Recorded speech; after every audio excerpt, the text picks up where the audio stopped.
अब सबको बड़ी इंतजार थी कि प्रपोजल आई है उसके ऊपर क्या किया है। दोनों फोरमों की अब चर्चा होने के बाद ये फैसला लिया गया है जो सरकार ने प्रपोजल दिया है उस प्रपोजल की अगर उसे नाप तोल किया जाए तो उसमें कुछ नजर नहीं आ रहा।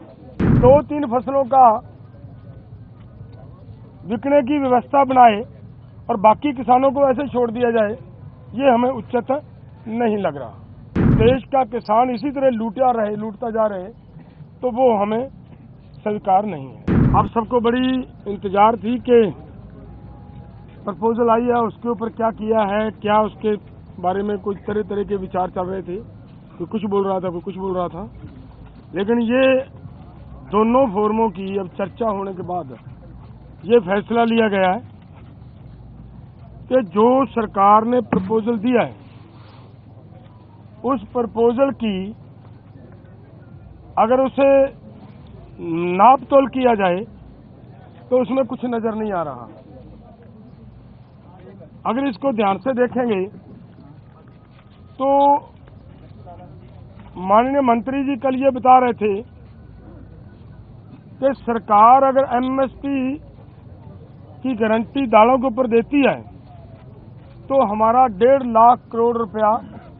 हमारी जेब से खर्च होगा, हमारे बजट के ऊपर वेट पड़ेगा। और इसी के बराबर एक खेती माहर साउथ का प्रकाश कामारेड्डी जी के अनुसार केवल 1,75,000 करोड़ रुपया अगर सभी फसलों के ऊपर एमएसपी दी जाती है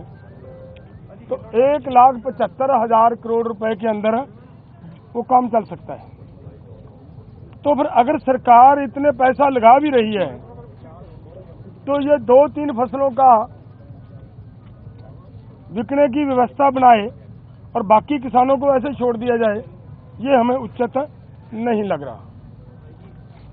दूसरी बात मैं और एक कहना चाहता हूं, देखिए हमारी गवर्नमेंट बाहर से 1,75,000 करोड़ रुपए का पाम ऑयल मंगवाती है और वो सभी लोगों के लिए, मनुष्यता के लिए, इंसानियत के लिए बीमारी का कारण भी बन रहा है, फिर भी उसे मंगवाया जा रहा है। अगर यही पैसा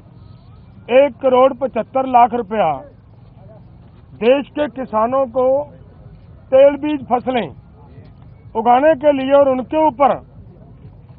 एमएसपी की घोषणा करे सरकार और उसके ऊपर खरीदी की गारंटी बनाए सरकार, तो 1,75,000 करोड़ से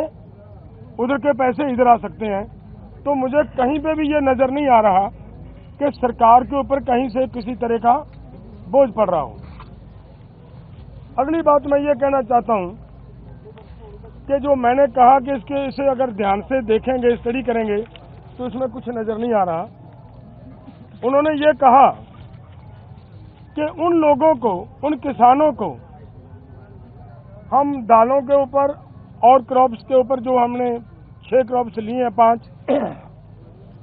उनके ऊपर हम खरीदी की गारंटी करेंगे जो डाइवर्सिफिकेशन कर दूसरी क्रॉप्स को छोड़ेंगे। और मेरा इसमें कहने का मतलब है ये उन्हीं को देंगे जिन्होंने धान को छोड़कर मूंग को लगाया होगा। अगर जिन्होंने धान को छोड़कर मूंग को नहीं लगाया, अपने आप नेचुरल मूंग की बिजाई कर रहा है, उसकी खरीदी नहीं होगी। तो इसलिए इन सभी बातों से ये निकल कर आता है कि इसमें से कुछ किसानों को लाभ होने वाला नहीं है। हमारी मांग है कि पूरे देश के किसानों की 23 फसलों के ऊपर हमारी सरकार एमएसपी अनाउंस करती है। जो 23 फसलों के ऊपर एमएसपी की अनाउंसमेंट होती है वो इन्हीं के ही सीएसीपी की सिफारिशों के ऊपर होती है। और जब वो देती है सरकार हमें सीएसीपी के अनुसार एमएसपी का मतलब होता है मिनिमम सपोर्ट प्राइस को और गहनता से उसकी पड़चोल करोगे तो उसका मतलब ये होता है कि कम से कम आपको जिंदा रखने के लिए, आपको स्टैंड रखने के लिए एक सपोर्ट दी जा रही है। शराब तो भी आपके लिए